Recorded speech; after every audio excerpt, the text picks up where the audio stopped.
na makance, kidai na gani bashiri na ji soyayyar ki ta kama ni.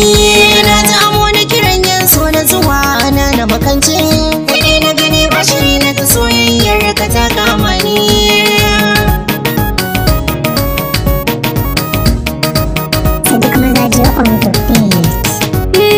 Kin ga kiran yin so ya sha bamban da sauran kiranye, komai nisa sai an je daga nan har birni ne mai.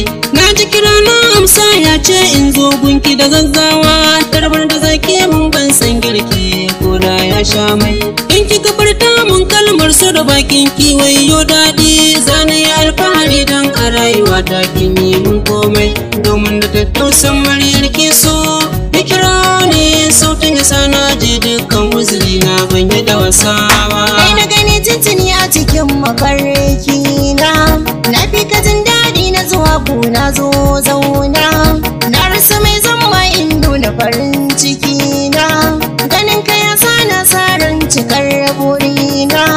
Tina nake kamar in goya ka a bayana, amshi farar kauna ne zan baka da hannuna, bakon ya sha'anin tarbar so ne in kawuna, komai ne ma ne ban burge ba ka bakan gona.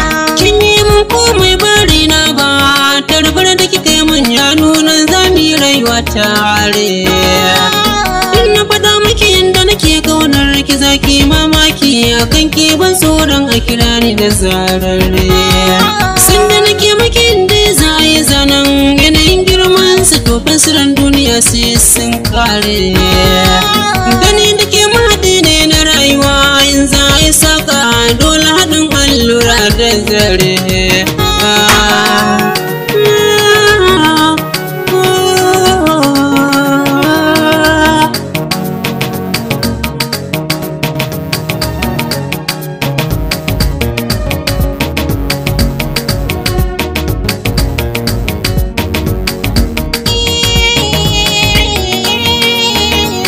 Bazan boye ma komai ba, da soyayyar ka aka haife ni, na raina so da ƙaunar ka, tun kan ka san za ka gani, amanar kaina na baka, dan Allah kar ka bar ni, na gama ma komai a gidan mu, ka turo min yanka baka ni.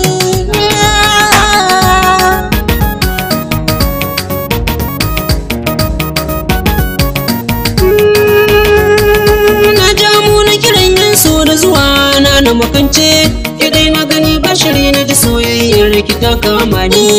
Na zamo na kiran yin so na zuwa na makance.